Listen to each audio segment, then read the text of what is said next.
you all for coming. I know it's raining, so I really appreciate everybody making it over here. And I want to just say a few words about Women in Block and why we're doing these events and why we started doing these events. Women in Block is an association of women in blockchain, professional women in all kinds of areas of blockchain, technology, marketing, regulation, compliance, and so on. And the idea is to give these women a stage to speak. Now, we've had a few events where we just had women speaking and talking about their areas of expertise. So then we decided that we're going to broaden our audience, and obviously open it up to everyone. It was always open to everyone. However, we decided we want to educate ourselves and educate, industry in Israel about different issues. So stablecoin came about, and I'm very curious about stablecoin myself. I have lots and lots of questions. So what better way to learn is by organizing a meetup so that we can all learn together from the best and the pros and the leaders in the industry. So we've invited companies, Israeli companies, and also global companies to come and share their knowledge, talk about what they're doing, so that we can all become experts in this field. So Women in Block always have a woman on stage, so whether it's a presenter or a moderator. And I hope you guys enjoy it. We're going to open up each panel to 1 or 2 questions. So thank you guys, and now I'd like to invite here Anna Stone, who's the head of marketing for Bancor. And Guy Klajman, who is the Chief Revenue Officer for COTI. And microphones, great. So we have here Bancor, a protocol for creating cryptocurrencies, and COTI, a protocol for creating payment networks. Right? Payment and loyalty. Payment and loyalty. Stablecoin. And wow, okay. So tomorrow we're going to add something else. We're more than a platform. We also have a service layer and a decentralized application on top. So it's a full stack solution around payments and stablecoins. Cool. Anything to? That's it. Anything to add? Yeah, I'd say that we're more than a protocol as well, that we're also a network for changing the way all different types of users create and share different blockchain-based assets. Awesome. So why do we put you guys together on this panel? So I think that you being COTI and Bancor being kind of networks and protocols for creating new assets and new currencies and stable coins. What I wanted to talk to you guys today was the business models. Business models that we have in this market. We had utility tokens, or we still have utility tokens. They have specific token economics models, business models behind them. They were kind of clear to everyone. The value of the token goes up, everybody wins, or sometimes the value goes down, and some people may still win. So then, you have security tokens, and they kind of have the same dynamic. And now we have stable coins, which are a completely different animal. So I'd like to start with you, Anna. Sure. So it seems like the go-to models for stablecoins right now is listing fees, or kind of an onboarding mechanism, or maybe interest from money market securities, and so on. And it seems like those are kind of only going to be able to make money when you have a big, high volume of currencies, so that's in the future. Now, in the meantime, are there any other business models that can motivate creators of stablecoins? I think that we shouldn't, at this point, we should not be underselling the value of stablecoins as an onboarding tool. So we're talking about it as if other business models in crypto have been proven to be successful. It's not true. So what we've seen actually is that crypto has been extremely volatile and only speculative. And now we see stable coins as essentially an answer to that volatility and saying, wait a minute, blockchain was supposed to promise us transparency. It was supposed to bring us a new future, idealism, idealism, idealism. And what we've seen is the use case isn't there. The app hasn't been there, right? So I think it's a mistake for us to say, well, stable coins will they make money? What's the business model? Because ultimately, we know that if you have the scale, if there is an application that is able to bring on hundreds of thousands of users, there will be a way to make money. There will always be fees. There will be business models that we haven't even thought of yet. So I think at this stage, what we should be focusing on truly is the adoption question and less about the business model question. Right, so what you're saying essentially is that, at the end of the day, just like with any other app or with any other tool or derivative, we just need to prove numbers. At this stage, I'd say that's probably the fact that we haven't found the dream use case yet, or the killer app has not been created yet. That's where the focus should be for companies like ours. Cool. So that brings me to my next question to you, Guy. So what about all these big companies like Walmart, like Facebook, like Amazon and Google and so on? Is it possible that they could really bring us this big market volume with their own stablecoins? First of all, I think yes. We saw recently that Facebook announced that they have a project going on blockchain right now to deal with remittance, mainly in India. So I think Facebook is a great example. They have a huge customer base. The methods in which they want to solve the remittance is through WhatsApp. So I think this can be a good example, first of all, of a huge corporate, and you're speaking about Facebook.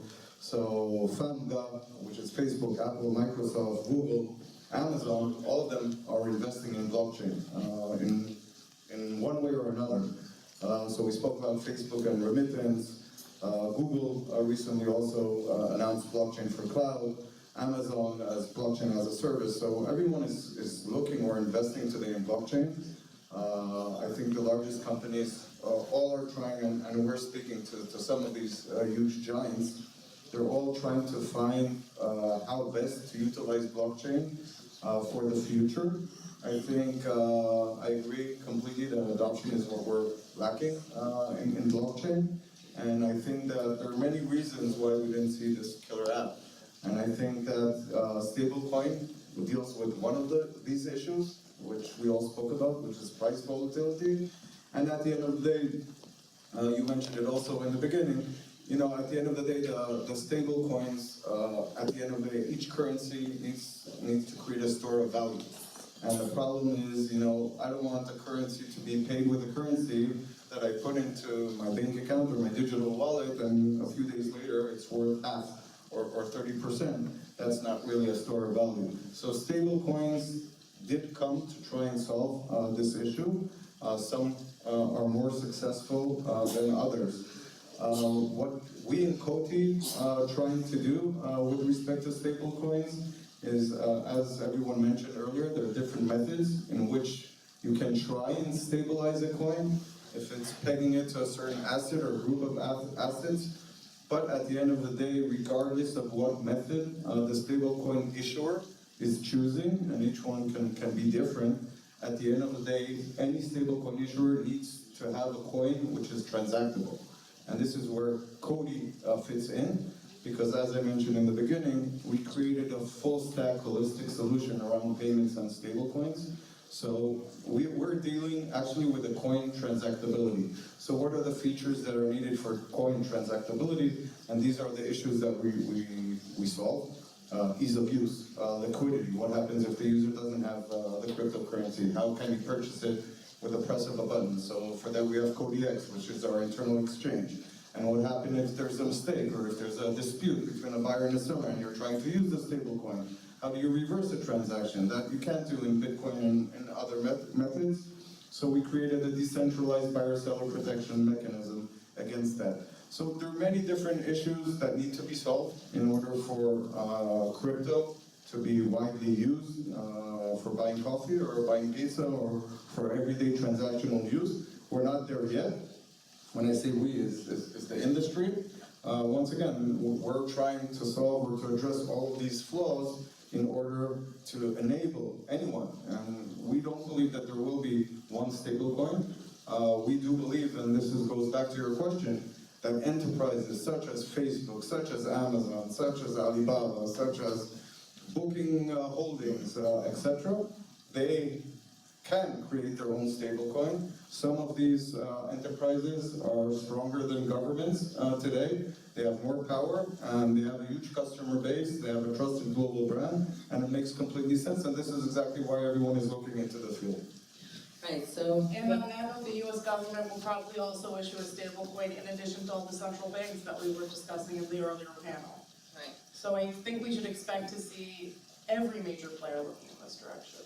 Right, so what's interesting from what you guys mentioned was that stable coins are now enabling tech companies to become fintech or financial institutions, and bringing them into the game together with the banks and governments. So let's say Google, which is has a higher turnover than many countries in the world, can fulfill that role now for us. So what are the implications of that for industries and for, I don't know, global peace? Go ahead. So it's funny because we started out in blockchain speaking about a decentralized system, and these centralized bodies are entering the blockchain space because they understand that it's a threat. This is what I believe. They want to better understand this threat. It can also be an advantage, and it can be used. So if we're speaking about Facebook, if we're speaking about remittance, at the end of the day, blockchain carries a lot of advantages. If it's lowering the fees by taking out the middlemen, which are unnecessary. If it's reducing the settlement time. Those are the two main issues of why remittance is a potential area for blockchain. Loyalty programs also carry different advantages in terms of both financials, etc., for companies doing so in blockchain.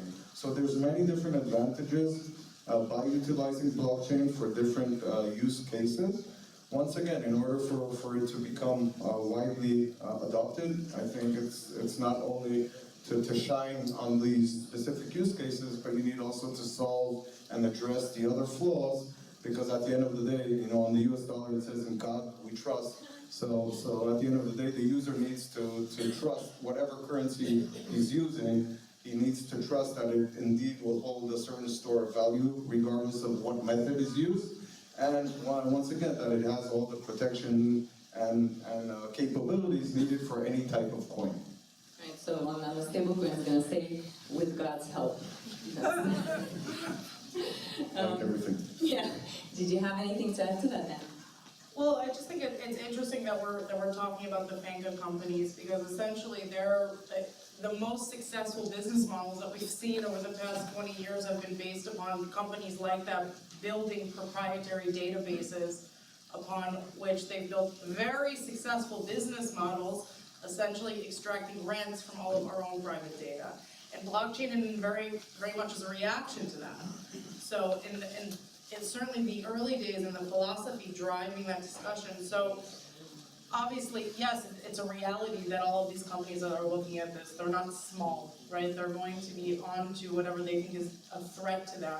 I think for companies like ours, especially that are early and starting out and focused on the power of the advantage we get from being a decentralized system, we need to remember what we came for, I guess.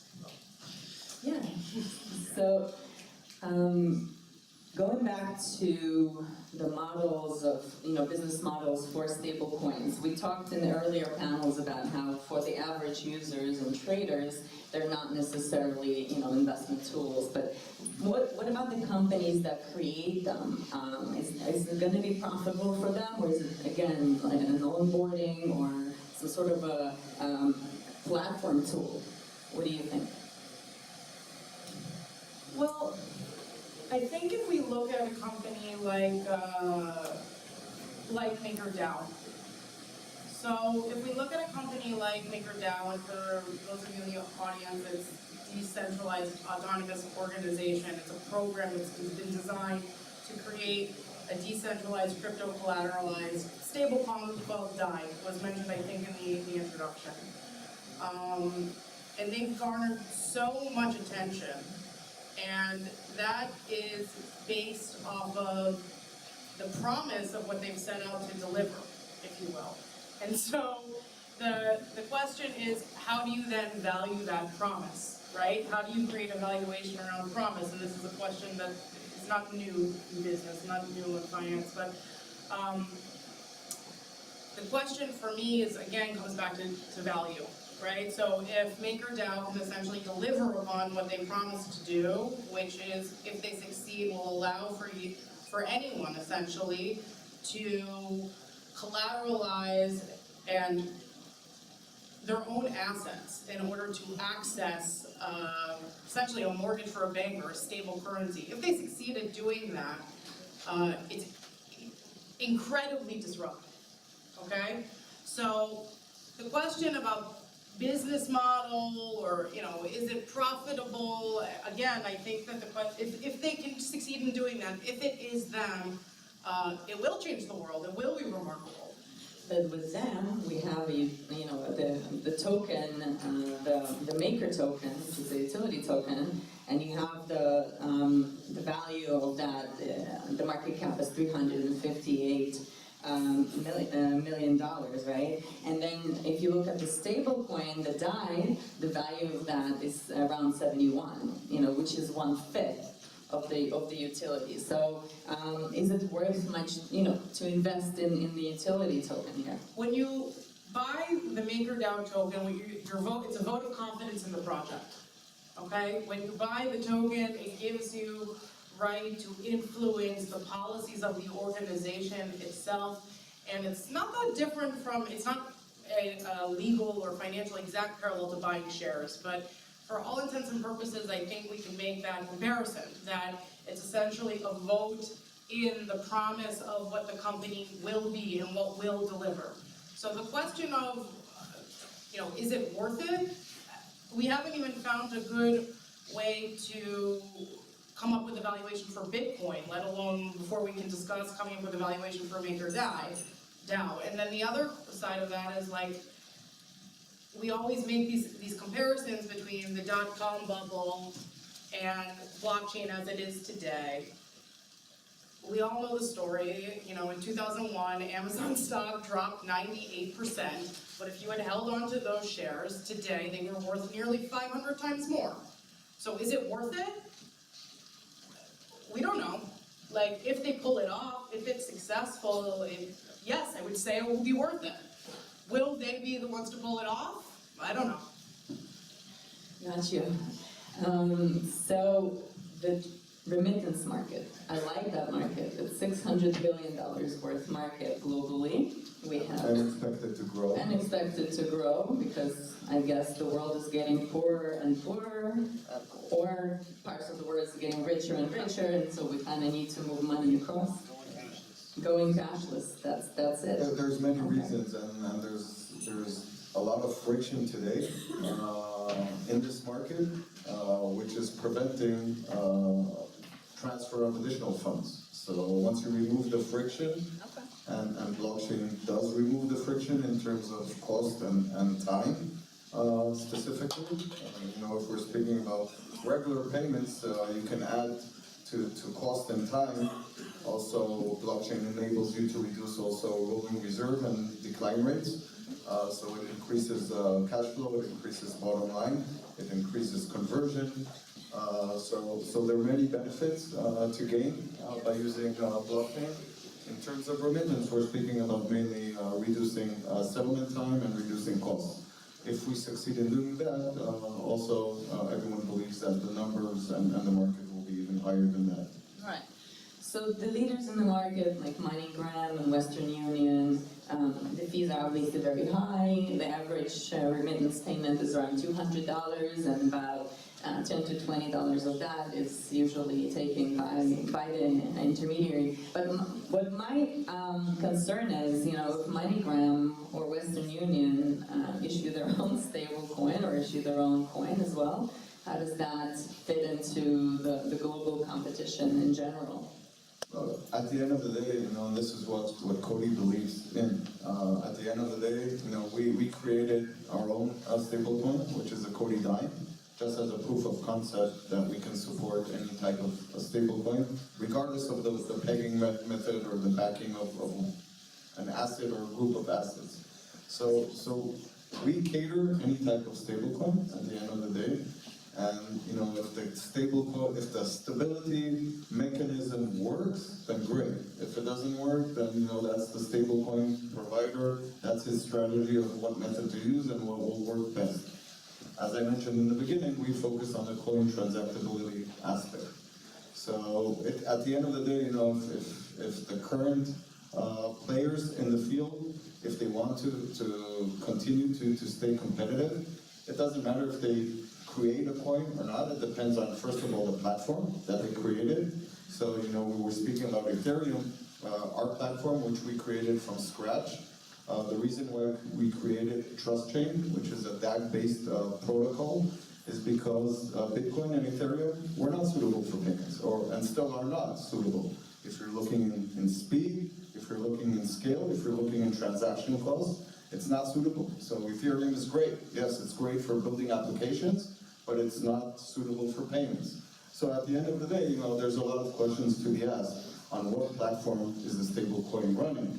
Because at the end of the day, if you're using the stablecoin for e-commerce, etc., and you need high throughput and high scalability and low transaction costs because you want to purchase a cup of coffee, then you can't do that on other protocols because of the transaction costs, because of proof of work, etc., where you can do so on the COTI platform. So it's not only if they issue a stable coin or not, it's how they stabilize the coin, on what platform, what are the additional capabilities of the platform, and all this comes to the bottom line value of that specific solution. Okay, cool. And I have my last question to Anna before we go into the audience. So what can we do exactly with Bancor in relation to stablecoin? Can we issue stablecoins? Can we trade? And which mechanisms and so on? So it's actually something that's on our roadmap right now because, as you can imagine, the learning curve over the past 2 years or so has really, we've all learned that we need, if the goal of crypto in our case is for it to function as a medium of exchange, that we need to reduce the volatility, okay? So the vision of Bancor is to, like I said, it's to change the way we create and share and exchange blockchain value-based assets, okay? So typically, right now what we see, the users on the platform are companies that have issued tokens, okay? ICOs, and they've used our platform as a way to access liquidity so they can get any token for any token without matching a buyer and the seller, okay? The other use case that we have, though, is way on the other end of the spectrum, and it's focused on the use case of using blockchain as making the case for essentially financial inclusion and improving economic prosperity, which is the community currency projects that we're running in Kenya. So we run community currency projects in seven different villages in Kenya. They each have their own currency. Through the Bancor platform, we allow each one of those community currencies not only liquidity or convertibility within one another, but most importantly and most revolutionary, through Bancor, we connect them to the rest of the global economy so that they can change their community currencies into shillings, okay? Or into shekels, or into USD, or into Ether, or anything, okay? This is what we've set out to achieve. Now, in order to make that real at a mass scale, we know that we need to bring stability to the system. We cannot, for people, especially when we're talking about people in the lowest end of the financial spectrum, there cannot be a situation where volatility causes a spike in tomatoes. So because of this, we've recognized that in order for money to ever circulate and ever to be used in the form of collaboration, it needs to function as a stable medium of exchange. And so this is why for us as well, it's on our roadmap. And yes, we currently do have stable tokens on the platform, but for us, it's part of our critical path in terms of offering the type of value that we hope to offer to the world. Thank you. All right, who has questions? I have one answer to a question that you asked earlier Yeah. regarding the countries who are looking at stablecoins. Oh, yeah. So, Dr. Google. so no, it's not Google. This is from a presentation that I saw last week. So China, UAE, Estonia, Israel, Japan, Marshall Islands, Portugal, Senegal, Singapore, Sweden, Tunisia, Turkey, and Venezuela. So that's what I seen last week, and there's more. Mongolia as well, which we're in contact with. Okay, wonder what it's done to there. Maybe. So, at the end of the day, and this is a lot of the third world countries are looking into stablecoins because, we spoke about Venezuela. I mean, Venezuela is not the only country that had issues with their fiat currency. Yeah. Look at Russia and what happened with Ukraine. Look at Turkey when they had tensions with Russia. Look at Cyprus just in the recent years. So I believe that these will ignite and push stablecoins forward. Similar situations or financial crises will help to push stablecoins and, of course, adoption. Cool. Zach had a question? Yeah, also Zimbabwe, huge hyperinflation. My question is about the buyer-seller protection protocol you kind of mentioned. If you can kind of expand on that, what it means, what it does. So as I mentioned, one of the flaws that cryptocurrencies have is the lack of buyer-seller protection. I mean, today when you use credit cards, Visa, MasterCard, etc., if there's a dispute between the buyer and the seller, then you approach Visa or MasterCard, etc., and they're the judges who decide who's the fault after you complete a lot of paperwork and headaches. At the end of the day, we needed to create we needed to create a solution in case there is a dispute between a buyer and a seller, which can happen. I purchased a good, it never arrived, or it arrived faulty. What do I do then? So what we did is we created a decentralized solution, which is basically built on over 1,000 mediators.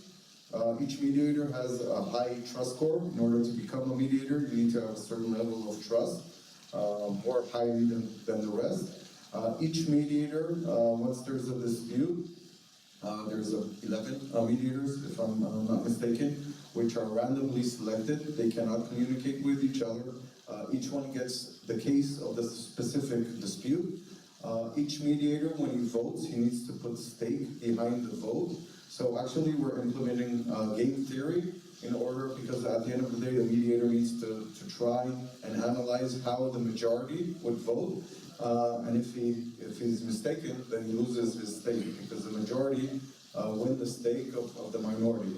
So what we actually do is we incentivize mediators to judge fairly, otherwise they'll lose the stake.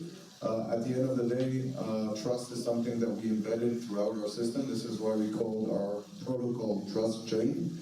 So one of the main features of our Trust Chain protocol is we have a dynamic trust score, which changes based on the behavior of the participants, if it's the buyer, the seller, etc. So of course, if there's a dispute between a buyer and a seller and the majority vote against, for instance, the seller, then the seller's trust score will be impacted, which means that he will be paying higher fees, the settlement time will be longer, and you will be required to have a larger rolling reserve. So actually, what Trust Chain does, which is our protocol, we incentivize everyone in the system to behave fairly, and those who behave fairly and succeed in having a high trust score will pay the lowest fees, will have the quickest settlement times, and will need the smallest rolling reserve. Cool. Go ahead. I'd like to go back to the use case that Anna mentioned about the different villages with different coins, and understand how can they interact. I understand at the moment they're individual coins, different coins for each of the villages, and why would it make sense for them to many? Why do we need? So, first of all, we're coming from I guess, a situation in the global economy where basically it's one country, one currency, okay? And that has not exactly resulted, I'd say, in an economic model of inclusion for everyone, okay? So the idea is that if you look at these villages, the resources to create value are there, the people are there, the knowledge is there, the know-how is there, the materials in many cases are there, okay? What they don't have is access to the financial system and access to liquidity, okay? So what these projects empower and what they actually enable is that for communities to essentially, it's the actually pulling themselves up and creating their own circles and their own communities of collaboration, okay? So through having their own currencies, they can create their own projects and they can create their own agreement of exchange through essentially, as a community, agreeing to accept this, okay? To accept whatever the local community currency is. Now, the question is, why does that need to connect to one another and why does that need to connect to a larger economy? Essentially because if they continue to exist on an island, it will never flourish, okay? Eventually they will die out, and that they will never actually recognize the greater economic benefits of a global economy, okay? And this is this liquidity issue. How do I take essentially community currency that I don't know if someone will want to buy it or what they will pay for it? This question of how do I make a community currency or how do I make a small token liquid is the protocol that Bancor set out to solve, okay? And we do this through essentially structuring a smart contract in a way so that there's a reserve ratio of the given currency that results in a pricing mechanism that essentially you can always find a price, and you, through selling back into the smart contract, you will always find, no matter what the price, someone who's willing to take that token, okay, and give you another token in return. And this is the mechanism that allows for not only these communities to connect to any other token or transfer into any other fiat currency, actually, but this is the vision that we have, that any person can create a token, any community can create a token, and that ultimately all of those will be convertible into one another. Amazing. So thank you guys. It was very insightful. Thank you Good for luck. hosting us.